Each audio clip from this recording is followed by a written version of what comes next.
Cyber నేరగాళ్లు కొత్త రకాల మోసాలకు గురిచేస్తున్నారని, నేరగాళ్ల బారిన పడవద్దని చీరాల రూరల్ సీఐ శేషగిరిరావు అన్నారు. చీరాల ఇంజనీరింగ్ కళాశాలలో ఈనాడు ఈటీవీ ఆధ్వర్యంలో సైబర్ నేరాలపై అవగాహన సదస్సు నిర్వహించారు. కార్యక్రమంలో కళాశాల ప్రిన్సిపల్, అధ్యాపకులు, విద్యార్థులు పాల్గొన్నారు.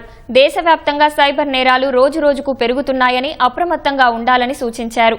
సెల్ ఫోన్ వాడకం ప్రతి వ్యక్తికి నిత్యకృత్యంగా మారిందని, దీంతో సైబర్ నేరగాళ్లకు ఆయుధంగా మారిందని తెలిపారు. తెలియని వ్యక్తుల నుంచి ఫోన్ కాల్ వస్తే 1930 నెంబర్కు ఫోన్ చేసి సమాచారం ఇవ్వాలన్నారు. ఈ సదస్సు తమకు ఎంతో ఉపయోగంగా ఉందని విద్యార్థులు ఆనందం వ్యక్తం చేస్తున్నారు. డబ్బులు వచ్చేట్టున్నాయి అని చెప్పేసి మనం ఆశపడిపోతాము. ఆశపడి మన పక్కన అప్పు చేస్తాము. ఆ విధంగా మనము 1 లక్షల దాకా భద్రత అప్పుడు నష్టపోయినాక అప్పుడు గుర్తొస్తుంది అని పొరపాటు చేయాలి.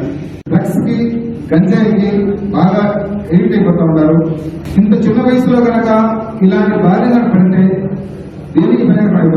ఒక మెసేజ్ ఏదన్నా పెట్టేసి, ఏదన్నా లింక్ ఏదన్నా టెక్స్ట్ ద్వారా కానీ, వాట్సాప్ ద్వారా కానీ, ఏదన్నా ఫోటో ద్వారా కానీ అలా పెట్టేసేసి ఒక్క క్లిక్ ఇస్తే మన పర్సనల్ ఇన్ఫర్మేషన్ మొత్తం ఆ సైబర్ నేరగాళ్ళకి వెళ్ళిపోతుందండి.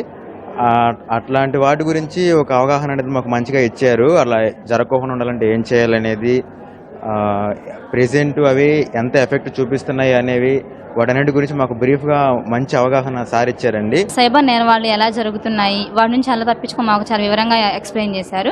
అందుకు సార్కి థ్యాంక్ యూ చెప్పుకుంటున్నాము. అట్లనే మేము ఈ రోజు నుంచి మేము ఎప్పుడైనా సరే సైబర్ నేరాల గురించి ఎవరికైనా చెప్పాలి అంటే మేము మంచిగా వాళ్ళకి ఎక్స్ప్లెయిన్ చేస్తాము. ఎవరన్నా బారిన పడితే 1930 కాల్ చేయమని చెప్పి వాళ్ళకి సలహా ఇస్తాము. ఈనాడు ఈటీవీ ఆధ్వర్యంలో సైబర్ నేరగాల గురించి చెప్పారు. అది మాకు చాలా ఉపయోగపడింది చెప్పడం వల్ల. దానివల్ల మేము చాలా నేర్చుకున్నాము. మా చుట్టూ ఉన్న వాళ్ళకి కూడా చెప్పి మంచిగా ఉండేలా చూసుకుంటాము. దానివల్ల ఏమన్నా ఇబ్బంది ఏమైనా వస్తే 1930కి కాల్ చేపిస్తాము.